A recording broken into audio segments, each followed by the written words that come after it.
My name is Alexandra Monroe, but everyone calls me Alex. I'm a corporate strategist at Helix Industries, and 3 weeks ago, our CEO told me I was no longer needed on the biggest deal of my career. The deal I'd spent 18 months building from absolutely nothing. The partnership that would define our company's future for the next decade. Steve Caldwell sat across from me in his corner office, expensive suit, confident smile, explaining that my contributions had been valuable in the early stages, but that he'd be taking point from here. Translation: I'd done the work, and he was taking the credit. He'd present it to the board, announce it publicly, and collect the accolades while I watched from the sidelines. He believed my leverage was gone. That cutting me out was as simple as excluding me from meetings and removing my name from presentations. He assumed I'd accept it quietly, maybe leave the company, definitely not cause problems. What he didn't know was that my signature was already in play, embedded in documents he'd never read carefully, in clauses his lawyers had skimmed, in legal structures that gave me something he'd completely overlooked. He thought he'd won. He had no idea what was actually coming. The deal was a strategic partnership with Quantum Dynamics, a European tech firm with proprietary manufacturing capabilities that would revolutionize our production process. Combined with our distribution network and market position, the partnership would create competitive advantages our rivals couldn't match. Industry analysts had been speculating about this kind of alliance for years. Whoever secured it would dominate the sector for the next decade. Revenue projections suggested $200 million in additional annual value. Stock prices would soar. Board members would celebrate. Executives would get massive bonuses. This wasn't just another contract.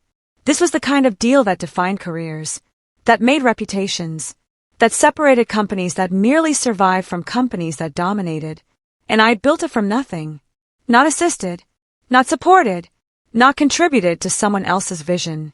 I'd identified the opportunity, made the initial contact, structured the framework, negotiated the terms, and spent 18 months turning a concept into something real. Steve had walked into the final stages, added his signature to documents I'd prepared, and decided he'd take it from there. He saw a finished product and assumed claiming it would be simple. He'd forgotten that foundations matter, that architects know things contractors don't, that the person who built something understands it in ways surface observers never will. 18 months earlier, I'd been researching manufacturing bottlenecks that limited our production capacity. We had demand we couldn't fulfill, market opportunities we couldn't capture because our existing processes maxed out at current volumes. Expanding traditionally would take years and cost hundreds of millions. I found Quantum Dynamics through technical journals, not industry connections. They developed an innovative approach to automated precision manufacturing but lacked distribution channels and market access. They were brilliant engineers with limited business development capabilities. I spent 3 months studying their technology, understanding their constraints, and modeling integration scenarios. I built financial projections, showing how partnership would benefit both companies. I identified regulatory pathways for international collaboration. I drafted initial framework agreements. Then I made contact. Not through official channels, through professional networks and academic conferences.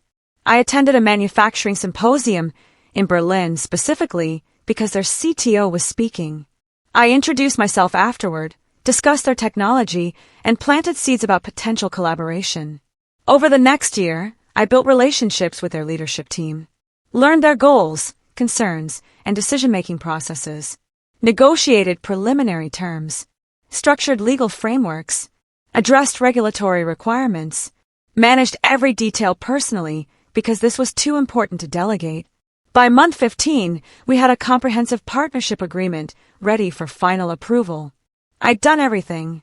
Steve had done nothing. Yet, Steve Caldwell was 51, CEO for 6 years, and exceptionally skilled at one thing, taking credit for other people's work, especially women's work.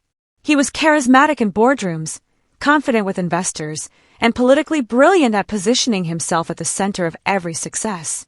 He built his career on recognizing valuable projects others had developed, stepping in at strategic moments, and ensuring his name appeared prominently when achievements got announced. He knew how to read power dynamics, align with the right board members, and frame narratives that made him look visionary. Women at Helix had a pattern. They develop initiatives, build strategies, create value. Then Steve would suddenly take interest, bring in his perspective, and gradually marginalize the original architect while absorbing credit for the outcome. I'd watched it happen to others. Senior strategists who'd left frustrated, directors who'd been reassigned after their projects succeeded, women who'd built things only to watch Steve present them as his accomplishments. I told myself I was different, that my work was too technical, too complex for him to claim, that partnerships requiring deep relationship building couldn't be stolen by someone who'd never talked to the other party. I'd been naive. Steve didn't need to understand the work. He just needed to control the final presentation. And he was very, very good at that. The first red flag came 4 months before the deal closed. I noticed Steve attending meetings about quantum dynamics that I hadn't been invited to. When I asked about them, his assistant said they were high-level strategic discussions and that I'd be briefed on any relevant outcomes. Then emails started excluding me. Threads I'd initiated about partnership terms suddenly had responses that didn't include me. Conversations with our legal team about contract language happened without my involvement. I'd forward questions and receive delayed, vague responses.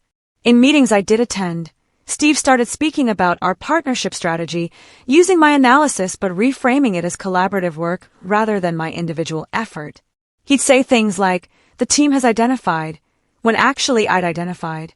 "We've structured," when actually I'd structured. My colleagues noticed. Some looked uncomfortable. Nobody said anything. Because Steve was CEO and challenging him publicly was career suicide. They knew what was happening, but corporate survival meant staying quiet. I didn't confront him, didn't send angry emails, didn't complain to HR. Because I understood something crucial, visible confrontation would give him justification to remove me completely.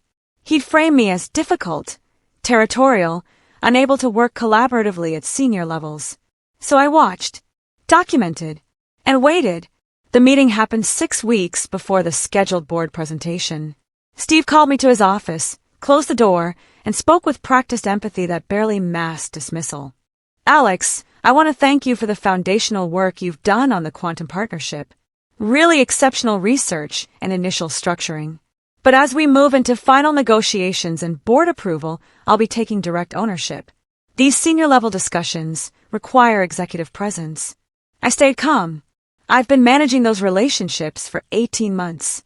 Quantum's leadership knows me personally, and that's valuable. But they understand that final commitments come from the CEO level. I've already begun building rapport with their executive team. Behind my name, using my introductions, leveraging relationships I built. "I'll still be involved in implementation?" I asked, though I already knew the answer. "We'll see how things evolve. Right now, I need you focused on other strategic priorities. Consider this a successful handoff." He smiled. "You should feel proud. Not everyone gets to architect something this significant." Architect. Past tense. As if my role was already complete. As if watching him present my work was some kind of honor. "I understand," I said. And I did. I understood exactly what was happening and exactly why fighting it openly would be pointless. Steve made several fatal assumptions about me. First, that I was emotional. That being cut out would trigger anger, frustration, or visible resentment that he could use to justify my exclusion. When I stayed calm, he assumed I'd accepted it. Second, that I was replaceable. That the relationships I'd built could be easily transferred. That Quantum's leadership would work with whoever showed up claiming authority. He didn't understand that real partnerships are built on trust that takes time to establish. Third, and most importantly, that I had no leverage. That because he controlled the company's final approval and board presentation, he controlled everything. He assumed corporate hierarchy meant absolute power. He was wrong on all counts, but especially the third one. See, Steve thought cutting me out was as simple as removing my name from presentations and excluding me from meetings. He believed that because he'd never actually built anything himself. He'd only claimed finished products. He didn't understand that people who build complex deals from scratch protect themselves. That 18 months of work creates documentation, relationships, and legal structures. That smart people don't put all their leverage in places where CEOs can simply erase them. I had something he didn't know about. something embedded in the partnership structure itself, and I'd stayed quiet specifically to let him overextend before discovering it. Buried in the partnership agreement, page 47, section 12, subsection C, was language about advisory oversight. Standard corporate governance stuff that lawyers include to satisfy regulatory requirements. Most people skimmed it. Steve definitely had. The clause specified that major partnership decisions required approval from designated subject matter experts to ensure technical and strategic alignment. It listed several roles, including primary strategic architect as designated in Exhibit F. Exhibit F was a supplementary document listing key personnel and their roles in partnership governance. My name appeared there as primary strategic architect, with specific authority over partnership scope modifications, integration planning, and certain financial structure decisions. When I drafted this language 9 months earlier, working with Quantum's legal team, I'd framed it as standard governance practice.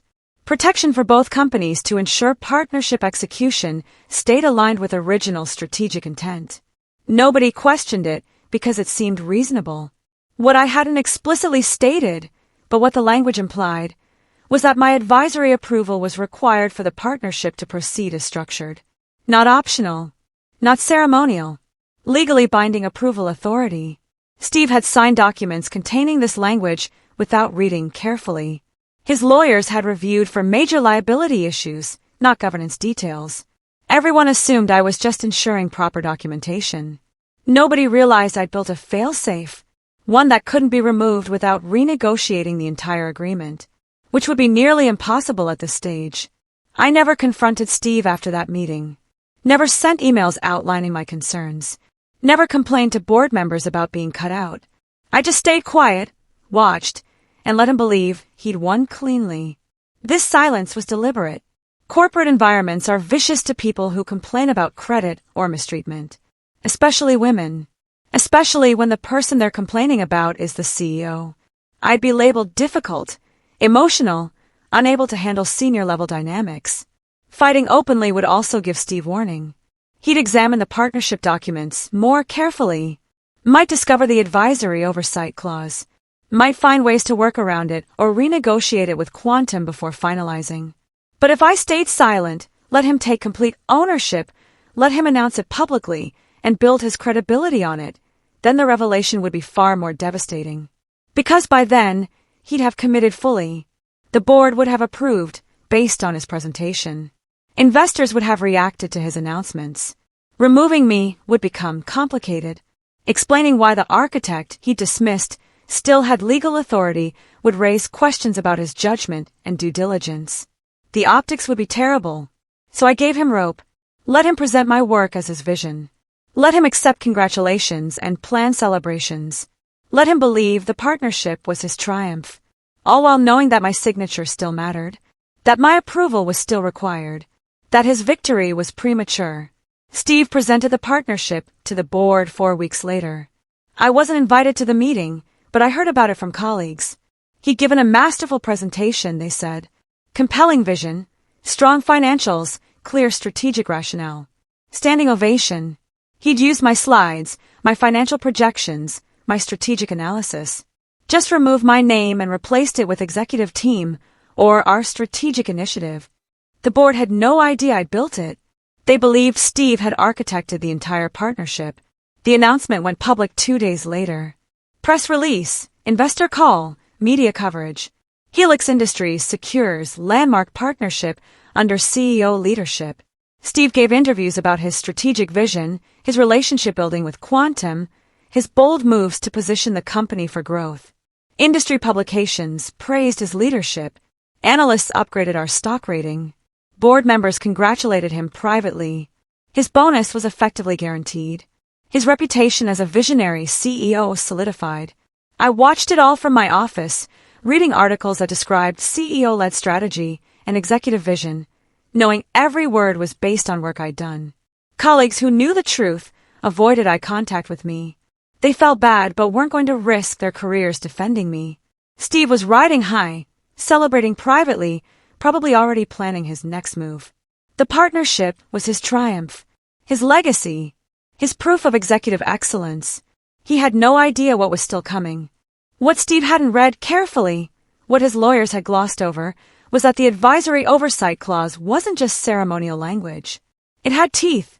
Specifically, it required advisory approval for partnership scope finalization before the agreement became fully executable.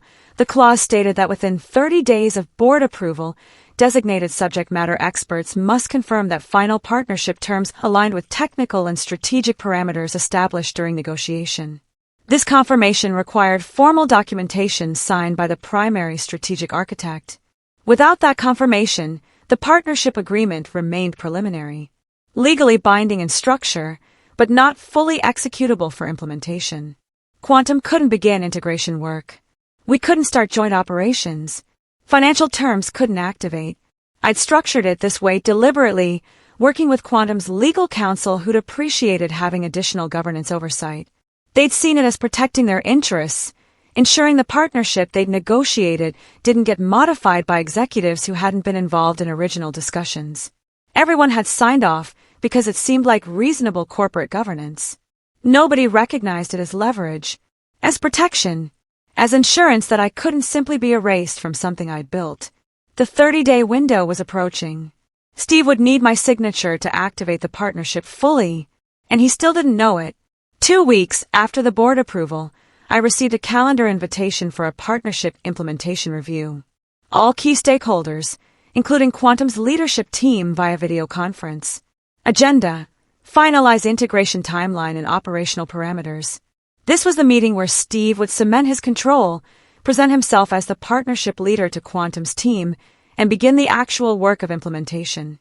His moment to shine not just internally, but with our new partners. I attended quietly, taking notes while Steve presented integration plans I'd actually drafted months ago. Quantum's CEO, Henrik Larsson, listened politely but seemed slightly confused. He kept glancing at me, clearly wondering why I was silent while Steve described work Henrik knew I'd done. After Steve finished, Henrik asked direct questions about technical integration specifications. Steve gave broad, confident answers that sounded impressive but lacked detail. Henrik pressed for specifics. Steve deflected smoothly, promising comprehensive documentation. Then Henrik said something that shifted the entire dynamic. Before we proceed with implementation, our legal team needs confirmation that all governance requirements are satisfied.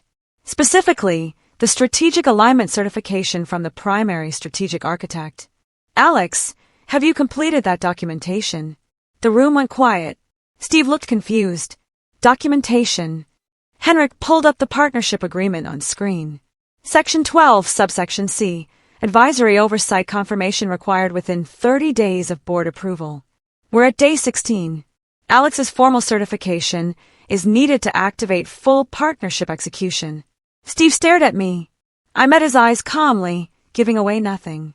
Henrik continued, his tone professional but firm. This is an optional language.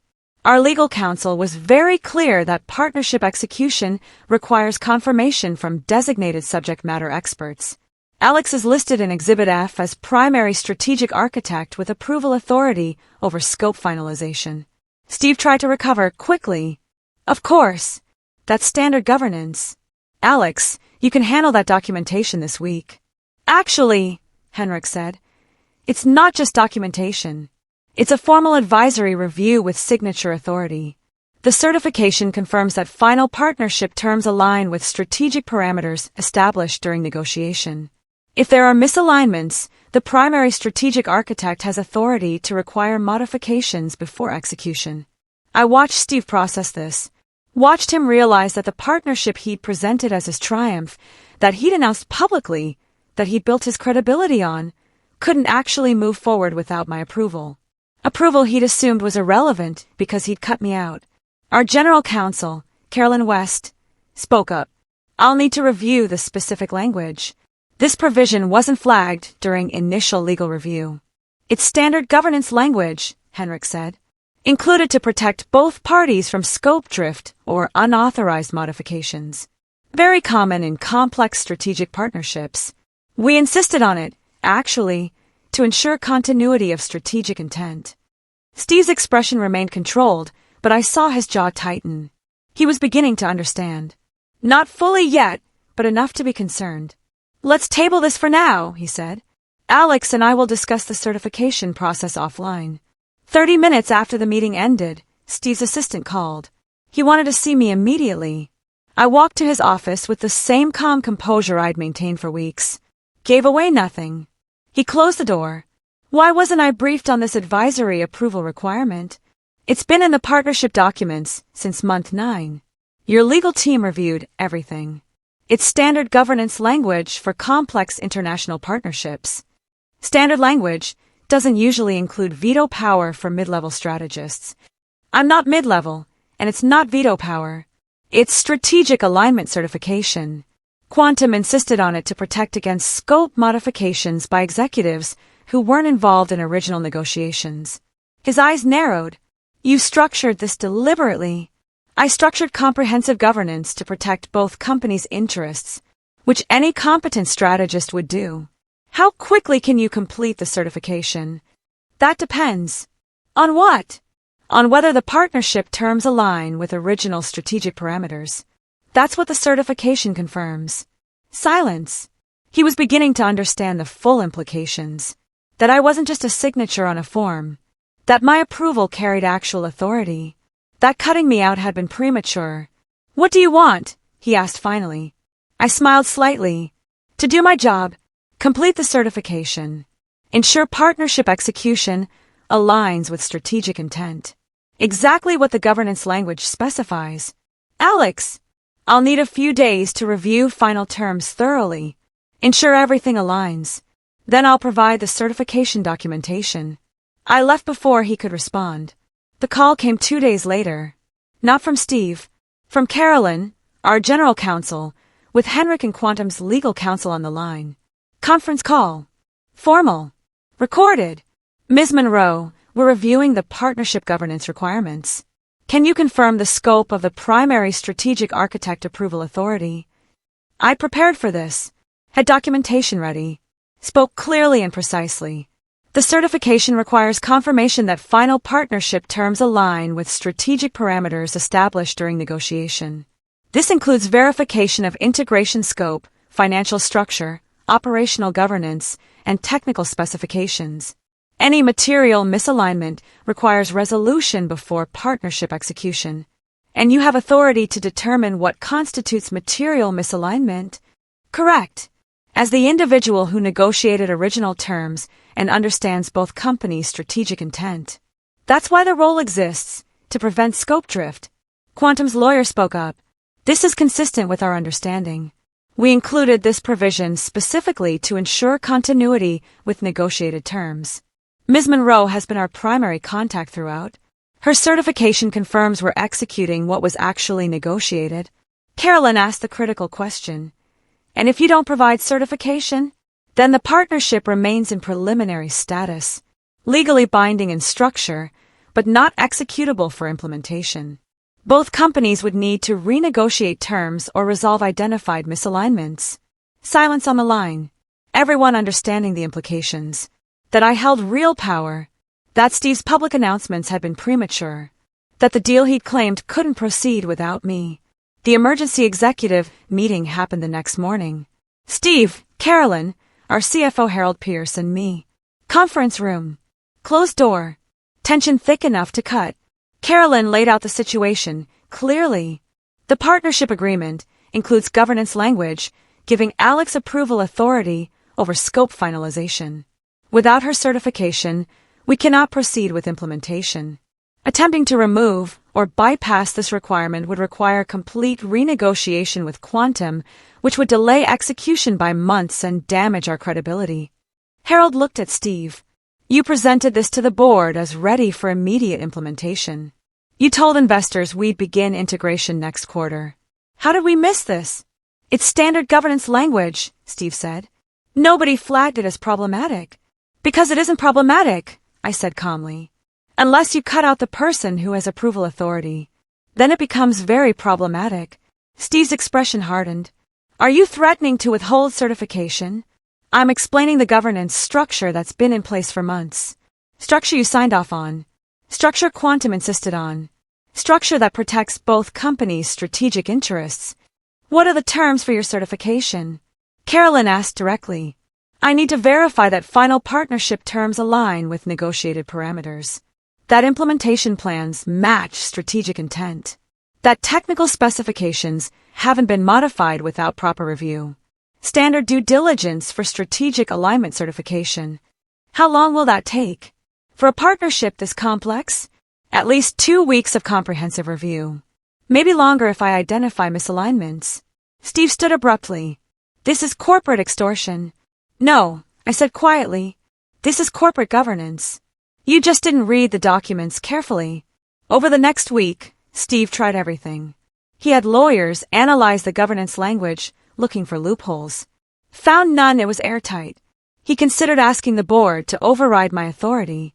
Carolyn warned that would create legal exposure with quantum and potential breach of contract. He called Henrik directly, suggesting they could proceed without the certification. Henrik politely but firmly explained that Quantum's legal counsel had been very clear.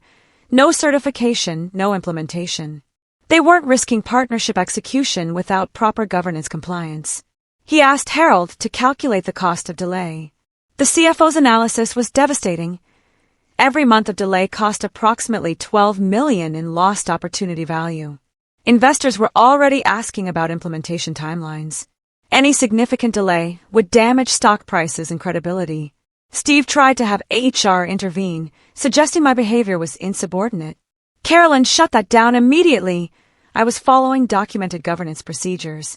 Firing or disciplining me would create massive legal exposure and make the partnership situation worse. I watched his confidence crumble in real time.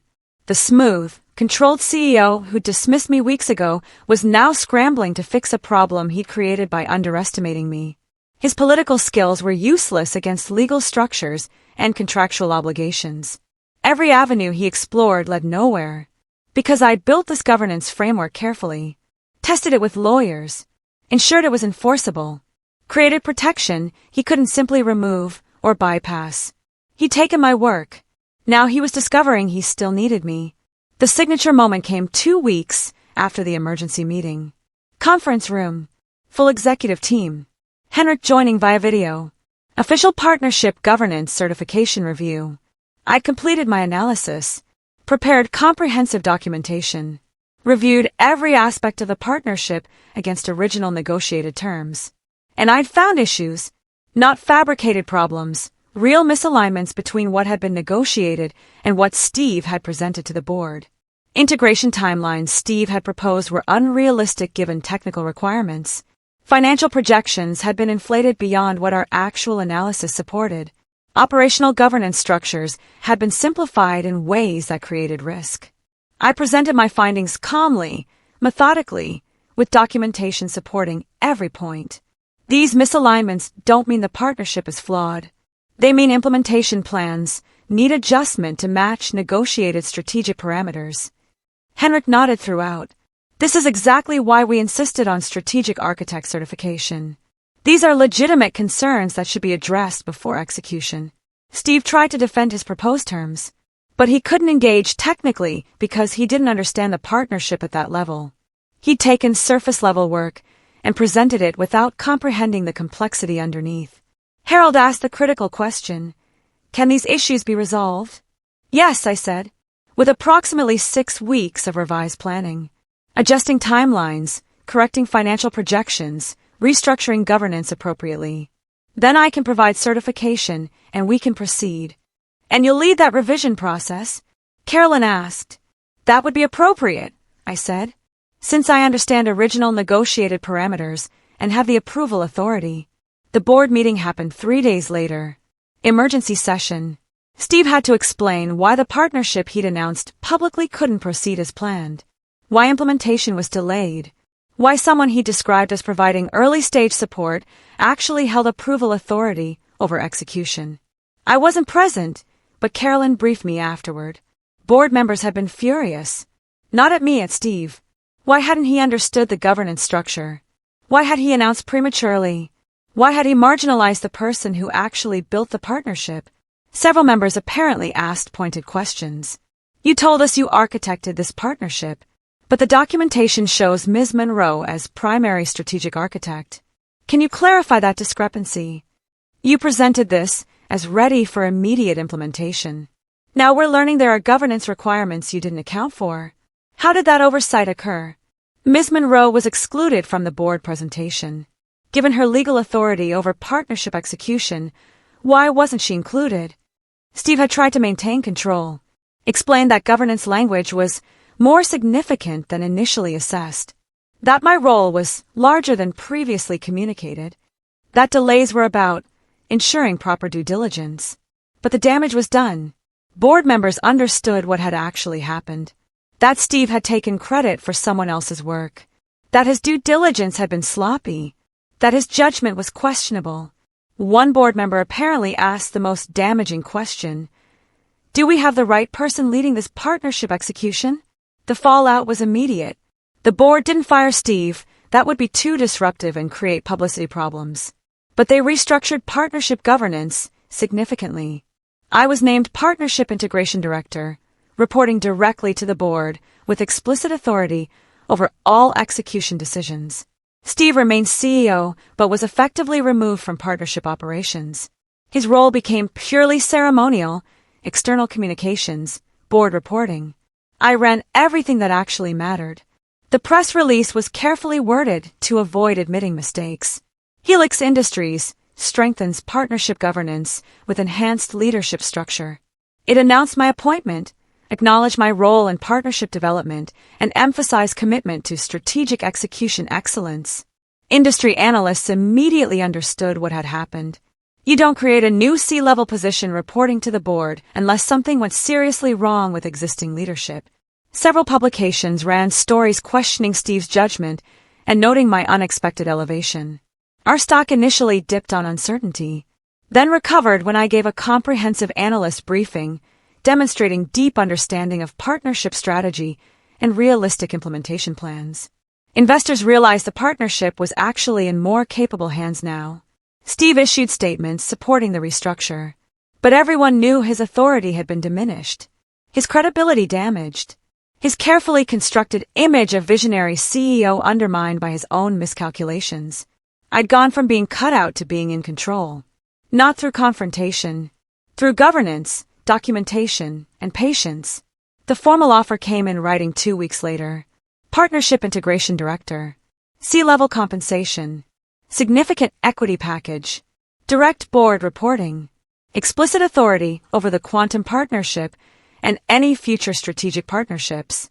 But the real offer came in a private conversation with the board chair, William Cross. He called me to his office, closed the door, and spoke candidly. The board recognizes what happened here. Steve took credit for your work, excluded you inappropriately, and demonstrated poor judgment in the process. That's unacceptable. This role isn't consolation, it's acknowledgement. You built this partnership. You should lead its execution. Thank you, I said simply. There's more. We're implementing a formal review of executive crediting and governance practices, making sure this doesn't happen again. Your situation exposed problems we should have caught earlier. He paused. Steve's contract is up for renewal in 18 months. The board will be evaluating his performance carefully, including his handling of this partnership situation. I can't promise outcomes, but I want you to know we're watching. Translation: Steve's position was no longer secure. His ability to take credit and control narratives had been undermined. I was being positioned as an alternative model of leadership. I didn't celebrate, didn't gloat, just accepted the offer professionally and focused on the actual work of making the partnership successful. Steve's exit came 14 months later. The board announced he was stepping down to pursue other opportunities. Translation: they decided not to renew his contract and given him the option to resign rather than be terminated. The official reason was strategic differences about future company direction. But everyone understood. Steve's credibility never recovered from the partnership situation. His judgment remained questioned. Board members lost confidence. When they evaluated CEO succession, I wasn't even considered. I'd made it clear I preferred operational leadership to executive politics. They brought in an external candidate, someone with operational expertise, someone who valued building things over claiming credit for them. Steve's exit was quiet, professional, no drama, Just a careful corporate separation, engineered to avoid negative publicity. He left with a severance package, started consulting, tried to rebuild his reputation elsewhere. But reputation damage spreads. Board members talk. Executive recruiters check references. Industry networks share information. His pattern became known. The CEO who took credit for a female executive's work got exposed and lost his position. I didn't contribute to that narrative. Didn't need to. Facts spoke for themselves. And facts, documented and undeniable, were more powerful than any story I could have told. The quantum partnership exceeded projections. Integration completed ahead of revised timelines. Revenue impact exceeded $200 million in year one. Operational synergies created competitive advantages exactly as I'd originally modeled. Industry recognition followed. Speaking invitations. Board positions at other companies. Profile and business publications about strategic partnership excellence. But what mattered most was that the credit went to the right people. To me and my team who'd actually built it. I got what I'd actually wanted, not revenge, but restoration. Credit for work I'd done. Authority to execute what I designed. Professional dignity that Steve had tried to take. The partnership became a model for our industry, not just for its strategic success, but for its governance structure. Other companies started implementing similar advisory oversight provisions, protecting architects of complex deals from executives who might try to claim credit. Several female executives reached out privately, shared their own stories of having work stolen, credit taken, contributions erased. Asked how I protected myself. I shared the governance language, the documentation practices, the importance of building legal protections into work itself. Because this wasn't just about me. It was about a pattern. About how women's work gets devalued, taken, erased. About how fighting back requires strategy, not emotion. Documentation, not confrontation. People ask me sometimes why I didn't fight Steve openly when he cut me out. Why I stayed quiet instead of going to the board immediately. Why I let him present my work before revealing the governance structure. The answer is that open fights in corporate environments are almost always lost by the person with less power. If I'd complained about credit, I'd have been labeled difficult. If I'd argued about exclusion, I'd have been called territorial. If I'd demanded recognition, I'd have been seen as emotional. But documentation, legal structures, governance requirements, those weren't emotional. They were factual, undeniable, impossible to dismiss as personality conflicts or interpersonal issues. I'd learned early in my career that quiet women terrify bad leaders. Not because we're aggressive or confrontational, because we're patient. We document. We build protections into our work that can't be easily removed. We understand that power isn't about who talks loudest, it's about who controls the structures that matter. Steve assumed silence meant acceptance, that excluding me meant he'd won. He never considered that I might be quiet because I was confident, that I might let him overextend because I knew what was coming. His mistake was thinking documentation was boring governance language instead of recognizing it as power, that signatures were ceremonial instead of understanding they were leverage, that the person who built the foundation didn't matter once the building was complete. He was wrong, and that mistake cost him everything. Steve cut me out of the deal I'd built from scratch, told me I was no longer needed, presented my 18 months of work as his visionary leadership, accepted congratulations and credibility for partnership architecture he'd never actually done. He thought I was finished. That corporate hierarchy meant he could simply erase my contributions and claim my success. That I had no recourse, no leverage, no power beyond what he chose to give me. What he didn't realize, what men like him never realize, is that people who actually build things protect themselves. We don't leave our futures dependent on whether someone chooses to give us credit. We build authority into the work itself. My signature wasn't on documents as decoration. It was there as power. Legal, binding, undeniable power that couldn't be removed by executive decision or political maneuvering.